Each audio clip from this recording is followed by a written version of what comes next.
अस्सलामुअलैकुम, GTV news के साथ मैं हूं माजिद अली खान और मैं हूं रबाब असद। हेडलाइंस आपने जानी। अभी आपको बताएं कि मुल्क के बड़े हिस्से में बिजली के ब्रेकडाउन की तहकीकात के लिए NTDC ने 4 रुकनी कमेटी तश्कील दे दी है, जिसका नोटिफिकेशन भी जारी कर दिया गया है। नोटिफिकेशन में कहा गया है कि कमेटी ब्रेकडाउन की वजूहात सामने लाएगी। मजीद क्या तफसीलात हैं जानते हैं स्वाले अब्बासी से। स्वाले बताइएगा। देखिए बिल्कुल आज मुल्क के बड़े हिस्से में सुबह 9:15-16 पर ब्रेकडाउन का वाक़या रिपोर्ट हुआ, जिस पर कुछ देर कबल वफाकी तवानाई ने प्रेस टॉक की। उस पर उन्हें बाकायदा एक कमेटी बनाने का कहा गया था। तो उन्हीं के अहकामात के मुताबिक NTDC ने जो 4 रुकनी कमेटी है वो तश्कील दे दी है।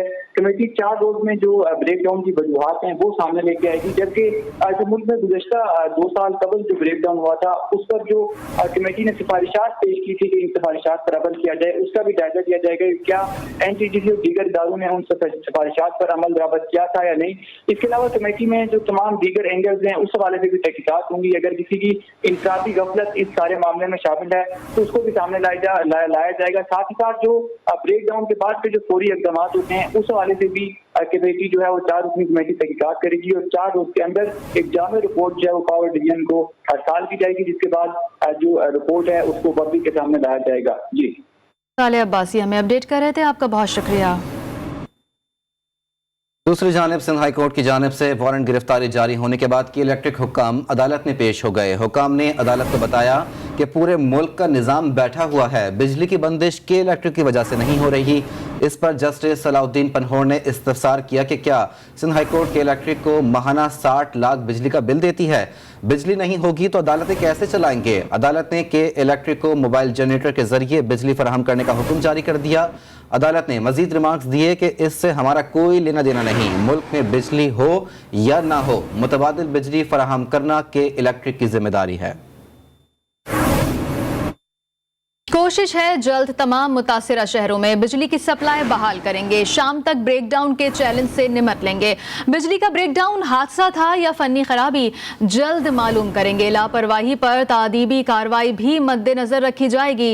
वफाकी वजीर तवानाई खुर्रम दस्तगीर ने मजीद कहा कि पार्लिमान अगर मुझे हटाने का फैसला करेंगे तो कबूल कर लूंगा।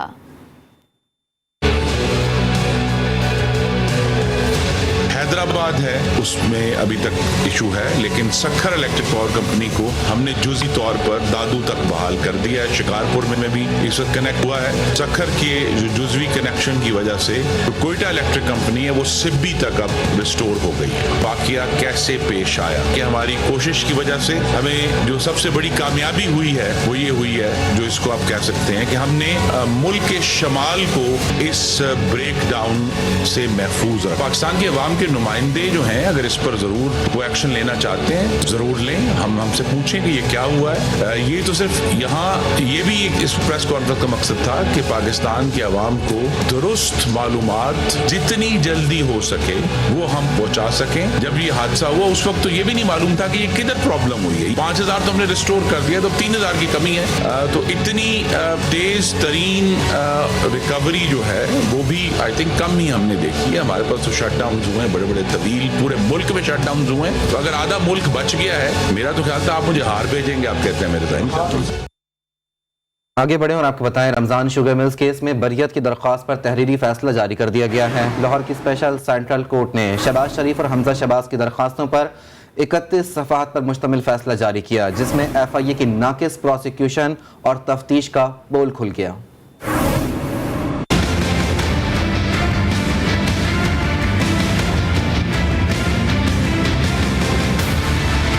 लाहौर की खुसूसी अदालत ने वजीर आजम शहबाज शरीफ और हमजा शहबाज की बरियत की दरखास्तों पर तहरीरी फैसला जारी कर दिया। तहरीरी फैसले में FIA की नाकिस प्रोसिक्यूशन और तफ्तीश का पोल खोल दिया गया। अदालती फैसले के मुताबिक FIA ने शहबाज शरीफ और हमजा शहबाज के बेनामी अकाउंट्स को साबित करने के लिए 66 गवाहान के बयानात रिकॉर्ड किए। किसी गवाह ने शहबाज शरीफ, हमजा शहबाज और सुलेमान शहबाज का नाम नहीं लिया। न ही किसी बैंकर ने शहबाज शरीफ और हमजा शहबाज के खिलाफ बयान दिया। फैसले में मजीद कहा गया कि FIA कोई सबूत नहीं दे सका कि ये तमाम बेनामी अकाउंट शहबाज शरीफ और हमजा शहबाज ऑपरेट करते थे। किसी भी बेनामी अकाउंट से शहबाज और हमजा के अकाउंट में एक धेला भी ट्रांसफर नहीं किया गया। अदालती फैसले के मुताबिक अदालत को पेश किया गया रिकॉर्ड मुकम्मल खामोश है कि दरखास्त गुजार ने कोई फायदा हासिल किया हो। शहबाज शरीफ कभी भी रमजान शुगर मिल्स के डायरेक्टर और शेयर होल्डर नहीं रहे। प्रोसिक्यूशन इस हवाले से कोई भी रिकॉर्ड फराहम नहीं कर सकी। तहरीरी फैसले में कहा गया है कि मौजूदा तफ्तीशी अफसर ने गवाह असलम ज़ेब बट के बयान पर एतमाद ही नहीं किया। जब प्रोसिक्यूशन खुद ही गवाह पर एतमाद नहीं करती तो कानून की नजर में इस गवाह की कोई हैसियत नहीं। तफ्तीश के दौरान असलम ज़ेब बट ने बयान दिया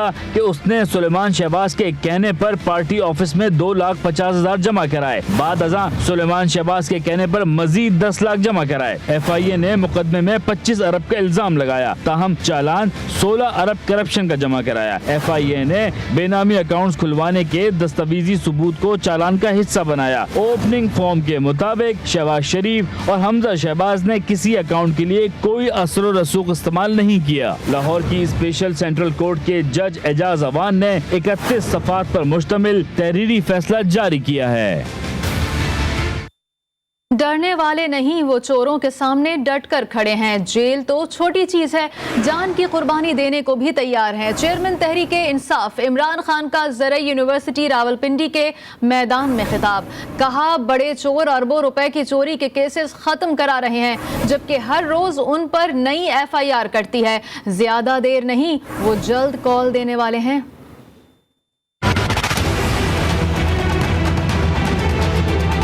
आपसे खास बात करने आया हूं।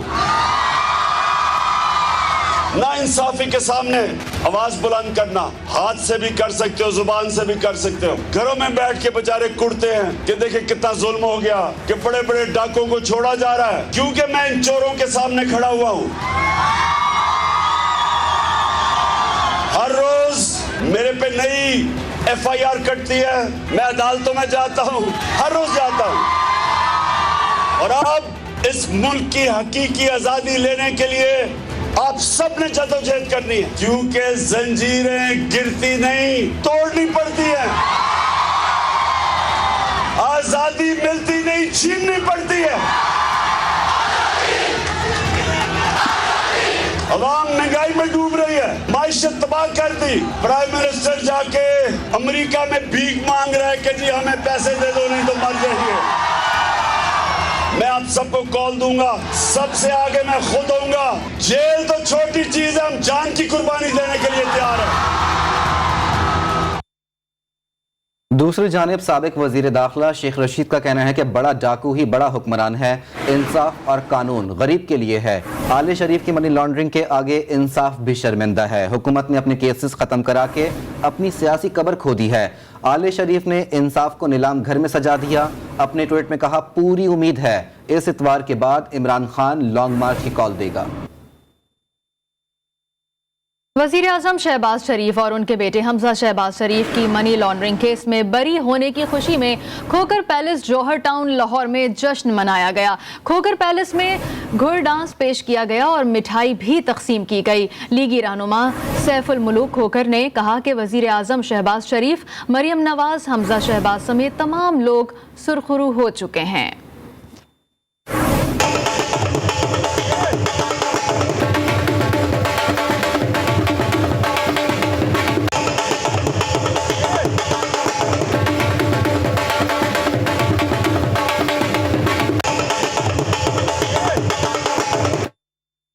तो दूसरी जानिब मुतनाज़ा ट्वीट करने पर FIA साइबर क्राइम सेल का PTI सेनेटर आजम सवाती की रिहाइशगाह पर रात गए छापा। FIA ने आजम सवाती को मकामी अदालत में पेश कर दिया।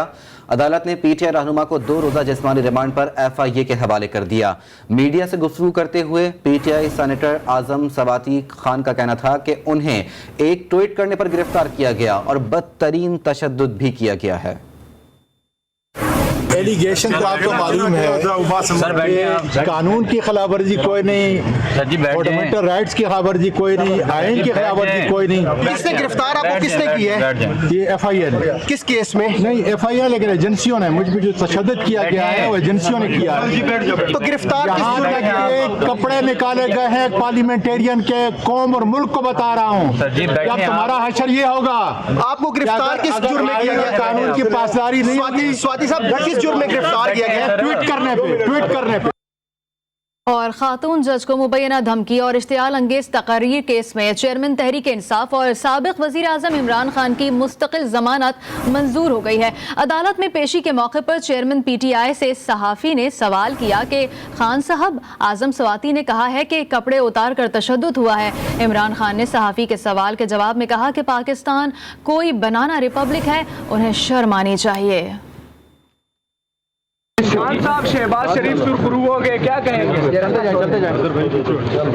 खान साहब आजम स्वाति साहब के हवाले से क्या कहेंगे? आज मुझे गिरफ्तार किया गया। आजम स्वाति क्या कहेंगे? आप पीछे देखिए, छोड़िए। बड़ा खान साहब मुल्क को फैशिज्म की तरफ लेके जा रहे हैं। खान साहब, सदर मुमलिकत ने कहा है कि आपने फायज ईसा के खिलाफ रेफरेंस का कहा था।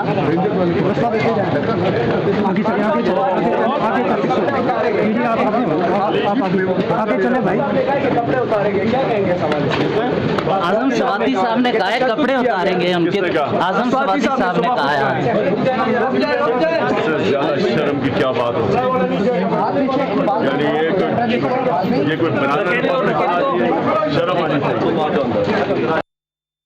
और यहाँ आपको बताएं, वज़ीर आज़म शहबाज शरीफ का बलूचिस्तान और साबिक फाटा के तालिब इल्मों के लिए बड़ा तोहफा। बलूचिस्तान और साबिक फाटा के तालिब इल्मों के लिए तालीमी अखराजात ख़त्म कर दिए गए। इस सिलसिले में नोटिफिकेशन भी जारी कर दिया गया। नोटिफिकेशन में कहा गया है कि इक़दाम का मकसद कौमी इत्तेहाद, उख़ुवत और भाईचारे की फ़ज़ा का फ़रोग़ है। इस्लामिया यूनिवर्सिटी भावलपुर में बलूचिस्तान और साबिक फाटा के तालिब इल्म मुफ्त तालीम हासिल कर सकेंगे।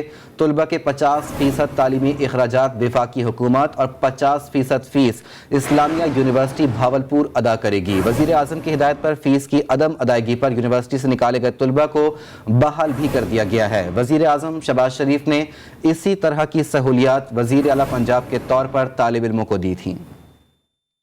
शामिल करते हुए आपको बताएं, विमेंस T20 एशिया कप के दूसरे सेमीफाइनल में श्रीलंका ने पाकिस्तान को 1 रन से शिकस्त दे दी है। विमेन T20 एशिया कप के दूसरे सेमीफाइनल में श्रीलंका ने सनसनीखेज मुकाबले के बाद पाकिस्तान विमेंस को 1 रन से शिकस्त दे दी है। Women's T20 Asia cup Sri Lanka ने पाकिस्तान को 1 रन से शिकस्त दे दी है। सनसनीखेज ये मुकाबला हुआ, जिसके बाद श्रीलंकन विमेंस टीम ने पाकिस्तानी विमेंस टीम को 1 रन से शिकस्त दे के फाइनल के लिए क्वालिफाई कर लिया है। विमेंस T20 एशिया कप के दूसरे सेमीफाइनल में श्रीलंका ने पाकिस्तान को 1 रन से शिकस्त दी है। Women's T20 Asia cup Sri Lanka ने पाकिस्तान को 1 रन से सनसनीखेज मुकाबले के बाद शिकस्त दे दी है।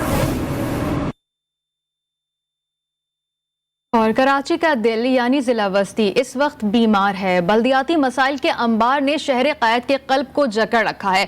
जिला भर की बेशतर सड़कें जगह जगह से टूट फूट का शिकार हैं। सड़कों पर मौजूद बड़े बड़े गड्ढों से शहरियों की जिंदगी अजीरन है। सफाई सुथराई का मौसर इंतजाम न होने से जिला में जगह जगह गलाजत और गंदगी के ढेर नजर आते हैं। तफसीलात इस रिपोर्ट में देखिए।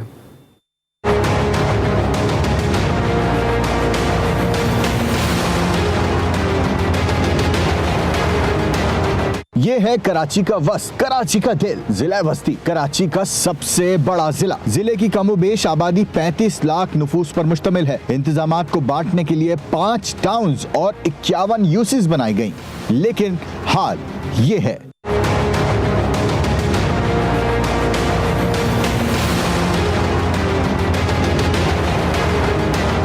Liaquatabad, Nazimabad, north Nazimabad, Surjani, north Karachi, new Karachi, Gulberg, FC area सब के सब मसाइल से घिरे हैं। जो कभी अजीज होता था यानी अजीजाबाद, वो भी अब अजीज नहीं। पूरे शहर का ये हाल है। सबसे बड़ी बात ये नज़र तो आ रहा है सब यही है कि भाई जानबूझ के इसको निगलेक्ट किया जा रहा है इस चीज़ को ना। यहाँ पर काफ़ी चीज़ें जो बहुत अच्छी थी किसी ज़माने में, आज इस हाल में हो गई है, जो खंडर बना दिया पूरा ना। हर तरफ टूटी हुई है भाई, चलना दूभर है, बहुत ज़्यादा ख़राब हालत हुई है। कराची का तो बेड़ा गर्क हो गया है। कराची खंडर बना हुआ है। अब ये मौजूदा हुक्मरान हैं, मुराद अली शाह साहब हैं, और जो वज़ीर बल्दियात है अब उनका काम है कि भाई देखो बिला तफरीक हसब और नस्ल के आप इस मुल्क और कौम के लिए काम करें, अल्लाह पाक आपको कामयाब करेगा। आप बताएं ना, रोडें टूटी हुई हैं, गटरें उबल रही हैं, कोई पुरसान हाल नहीं है बेटा इस मुल्क का। सर बहुत परेशानी है, कोई पूछने वाला नहीं है, कोई पूछने वाला नहीं है, सिर्फ वोट के लिए सब बैठे हुए हैं। सही है ना, हमें वोट मिल जाए। कराची के शहरी ये सवाल कर रहे हैं, बल्दियाती मसाइल कब हल होंगे, कब इस शहर में ऐसा निजाम आएगा जहां शहरियों को साफ सुथरा माहौल मुहैया होगा। कराची के जिला बस्ती पर तफसीली रिपोर्ट आपने मुलाहिजा की। अब आपको जिला बस्ती का आंखों देखा हाल बताएंगे जहां हमारे नुमाइंदगान मौजूद हैं। सबसे पहले बात करेंगे असगर अजीम से, जो डीसी ऑफिस सेंट्रल और बफर जोन समेत मुख्तलिफ इलाकों का हाल बताएंगे। इसके अलावा वसीम हैदर नाजिमाबाद की सूरत हाल हमें बताएंगे, जबकि खावर हुसैन अजीजाबाद की सड़कों का अहवाल बताएंगे। लेकिन सबसे पहले बात करेंगे असगर अजीम से। जी असगर अजीम, अपडेट कीजिएगा। जी बिल्कुल, इस वक्त मैं मौजूद हूँ बफर जोन के इलाके में और बिल्कुल डीसी सेंट्रल के दफ्तर के सामने। आप देख सकते हैं कि डीसी सेंट्रल, जिनके पास एडमिनिस्ट्रेटर सेंट्रल का भी इख्तियार है, मैं उनके दफ्तर के सामने हूँ और यहाँ सूरत-ए-हाल बिल्कुल ऐसे ही है जैसे चिराग तले अंधेरा। बफर जोन के मुख्तलिफ इलाकों का हमने विजिट किया तो हमने ये देखा कि तकरीबन तमाम ही सड़कें जो है टूट फूट का शिकार है। पूरी कराची के दीगर हिस्सों इलाकों की तरह यहाँ भी वही मसाइल है, न पानी न बिजली और न ही कचरा उठाया जाता है। यहाँ के शहरी हमारे साथ हैं, इनसे हम जानते हैं कि सर क्या इश्यूज है, क्या मसाइल हैं। एक तो यहाँ पर हाइडनिंग है, उसकी वजह से पानी नहीं आता, सबसे बड़ा मसला तो है। बिजली बगैर के बगैर तो बंदा जिंदा रह सकता है, पानी के बगैर कैसे जिंदा रहेगा। सड़कें तो कहीं नज़र ही नहीं आती, ऐसा लगता है हम जो है अफगानिस्तान में जा रहे हैं। अफगान सड़कें बिल्कुल टूट फूट का शिकार है, जहाँ सड़कों का तो नाम निशान ही नहीं है। इलाके की सूरत ऐसी है कि गली का नाम ही गली रख दिया गया और जो नमक बैंक के साथ जो रोड ज़ेर तामीर है, जहाँ पे ये बरसाती नाला डाला जा रहा है जो कि शफीक मोड़ तक जा रहा है, 2 से 2.5 किलोमीटर तवील है। उस सड़क के एक एंड पे मुकम्मिल नहीं हुआ, दूसरे एंड पे काम शुरू कर दिया गया, जिसकी वजह से ना सिर्फ वहाँ पे ट्रैफिक मुतासिर है, ट्रैफिक की रवानी मुतासिर है, बल्कि वहाँ पे जो पड़ने वाले की वजह से दीगर बीमारियां, धूल मिट्टी की वजह से भी दीगर बीमारियां जो है वो पैदा हो रही हैं। सबसे ज़्यादा आमदनी डिस्ट्रिक्ट सेंट्रल में होती है हुकूमत को, लेकिन फिर भी यहाँ पर उस तरीके से काम नहीं हो रहा जो यहाँ की डिमांड है। अब चलते हैं हम नाज़ाबाद की जानिब, जहाँ पर GTV के नुमाइंदे वसीम हैदर मौजूद हैं जो नाज़ाबाद की सूरत-ए-हाल से आगाह कर रहे हैं। जी आप बहुत शुक्रिया असगर अजीम, आपने इलाके की सूरत हाल बताई। इस वक्त मैं मौजूद हूँ नाज़ाबाद के अंदर, जहाँ पर सड़कों का जो है वो बुरा हाल है और ट्रैफिक की रवानी भी जो है वो शदीद मुतासिर हो रही है। मेरे कैमरामैन अली जाफरी आपको दिखाएंगे कि ये वो सड़क है जो तकरीबन एक बालिश जो है वो उधड़ी हुई है। यहाँ पर रेत डाली है और रेत के बाद ये जो कंकर है, ये जो पत्थर है, ये डाल दिए जाते हैं ताकि रोड को जो है, और उसके ऊपर मलबा डाल दिया जाता है ताकि रोड जो है वो मुकम्मल तौर पर सही हो जाए। मगर ऐसा मुमकिन नहीं है, क्योंकि ये जो पत्थर होते हैं और ये जो रेत डाली जाती है ये वक्ती तौर पे होते हैं, क्योंकि बारिश जैसी ही पड़ती है इन रोडों के ऊपर सारी की सारी रोड जो है वो उधेड़ जाती है। एक साहब जो है वो हमारे साथ मौजूद है, इनसे बात करते हैं। ये बताएगा इस रोड की कब से ये हालत है और क्या इसकी सूरत हाल है? ये जब से बारिशें हुई है ना, उसके बाद एक दफ़ा ये बनाया इन्होंने, फिर उसके बाद एक दफ़ा जब आखिर में जब बारिश हुई ना तो बना के गए, फिर उधड़ गया। तो ये कचरा लगा रहे हैं, डामर कम मिला रहे हैं, अच्छा रुपया ले रहे हैं गवर्नमेंट से, 4 आने मुश्किल से लगा रहे हैं, अगर 8 आने लगा दो। जी आपने सुना, इनका ये कहना था कि जो बड़े पहाड़ी पत्थर होते थे पहले सड़कें जो हैं वो उनसे तामीर की जाती थी और उसके बाद जो है वो काफ़ी अरसे तक जो है वो सड़क टच से मस नहीं होती थी। मगर हालिया जिन ठेकेदारों को ये ठेका दिया गया है कराची की सड़कों का, आप देख लें, इनका भी ये कहना था कि ये सड़क अब से कुछ देर पहले जो है वो कुछ अरसे कबल जो है वो डाली गई थी, मगर बारिश के फ़ौरन बाद ये पूरी की पूरी सड़क यहाँ से लेके और तकरीबन 1 किलोमीटर दूर तक यही इस सड़क की सूरत हाल है। गड्ढे जगह जगह पर मौजूद है, कूड़ा के कचरे के ढेर पड़े हुए हैं, कोई पूछने वाला नहीं है। नाज़ाबाद के शहरी जो है शदीद परेशान है। मैं इस वक्त आपको ले चलता हूँ अपने GTV के नुमाइंदे खावर हुसैन के पास और वो आपको बताएंगे अजीज़ाबाद की सूरत हाल। जी खावर। जी वसीम, मैं इस वक्त अजीज़ाबाद में मौजूद हूँ और जैसा कि आपने सूरत हाल बताई, अजीज़ाबाद की सूरत हाल भी उससे कुछ मुख्तलिफ नहीं है। यहाँ भी सड़कें टूटी हुई हैं जगह जगह से। सड़क के नाम पर जो सड़क है वो तो कहीं कहीं दिखाई देती है, हर जगह सड़क पर बड़े बड़े खड्डे पड़े हुए हैं और गाड़ियाँ यहाँ से झूलती हुई गुजरती हैं। आप मेरे अक़ब में देख सकते हैं कि किस तरह से यहाँ जो रक्शे यहाँ से गुजर रहे हैं या गाड़ियाँ गुजर रही हैं, उन्हें काफ़ी ज़्यादा अजियत भुगतना पड़ती है। यहाँ से गुजरते हुए आए दिन हादसात भी होते हैं, रक्शे यहाँ पर कई दफ़ा कल्टी हो जाते हैं। और बारिश के दिनों में तो यहाँ सूरत हाल बहुत ज़्यादा ख़राब थी, पानी लोगों के घरों में आया हुआ था, यहाँ खड्डे जो हैं भरे हुए थे पानी से और गुजरने की जगह नहीं थी। कुछ लोग यहाँ होटल पे मौजूद हैं, हम उनसे बात करने की कोशिश करते हैं। बताइएगा क्या सूरत है? भाईजान, ये पूरा जीज़ाबाद है ना, जितना भी इसकी सारी रोडें ख़राब हैं, किसी का ढकना नहीं है, किसी का कुछ नहीं है, पूरी टूटी पड़ी है। ये तो 1 साल से टूटी पड़ी है, ये तो पूरा साल हो गया इसको टूटी हुई को। कोई भी आता है देख के चला। आप भी बताइएगा, यहाँ सूरत हाल आपके सामने ही है क्या? भाई ये अजीज़ाबाद का तो पूरा खाना ख़राब हुआ पड़ा है, मगर ये बनाएगा कौन? ये तो सिंध हुकूमत तो वैसे गरीब है, ये बोलती है हमारे पास फंड नहीं है, फलाना नहीं है। अल्लाह के बंदे कराची से इतना कमाते हैं, अजीज़ाबाद इतना अच्छा शहर था, इतनी अच्छी गलियाँ थी, सारा। कल तो वजीर ने कहा है कि कराची वाले खुद तोड़ रहे हैं। कुछ भी नहीं, ये खामा खाई में अपनी तरफ से वो कह रहा है कि वो तोड़ रहे हैं। अबे अल्लाह के बंदे, उनके पास है क्या? वो तो सिर्फ टीवी में तमाशा करके चले जाते हैं, बचत लेते हैं और भाग जाते हैं, कुछ भी नहीं करते वो। ठीक है जी, आपने सुना, ये लोगों के व्यूज़ भी आपने जाने। लोगों का ये कहना है कि हुकूमत नाम की कोई चीज़ नहीं है यहाँ पर। बल्दियाती इंतखाबात जो हैं वो नहीं हो रहे हैं, जिसकी वजह से लोगों के मसाइल हल नहीं हो रहे हैं। लोगों को पता ही नहीं है कौन उनके मसाइल हल कर सकेगा। जहाँ जाते हैं वहाँ सुनवाई नहीं होती। जब तक बल्दियाती इंतखाबात नहीं होते, आम नुमाइंदे जो गली मोहल्लों के नुमाइंदे हैं वो इक़्तिदार में नहीं आते, तब तक इन मसाइल का हल नहीं हो सकता।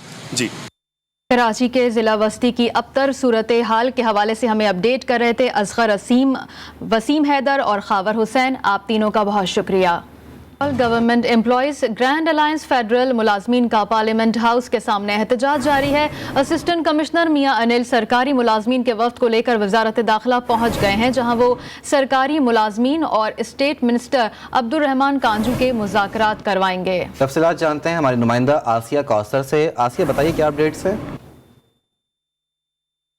जी बिल्कुल, इस वक्त मैं पार्लियामेंट के बाहर मौजूद हूँ, जहाँ पर वफाकी सरकारी मुलाजमीन एक दफ़ा फिर से हमें सरापा एहतजाज नज़र आ रहे हैं। या मैं आपको ये भी बताऊँ कि सुबह तकरीबन 10 से 11 बजे ये एहतजाज जो है वो शुरू हुआ था और ताहाल ये एहतजाज जारी है।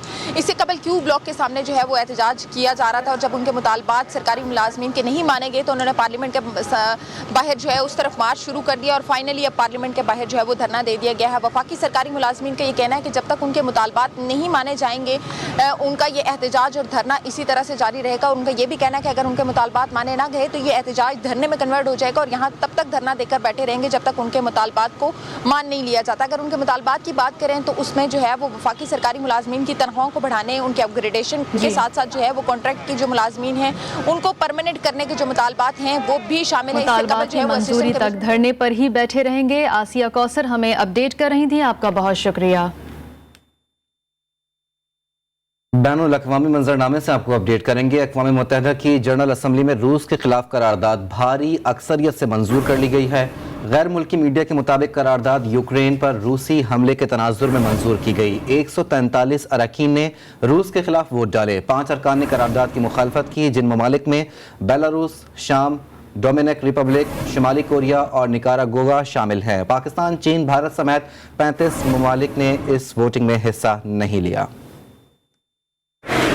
बुलेटिन में फिलहाल इतना ही। बाखबर रहिए और देखते रहिए GTV न्यूज़।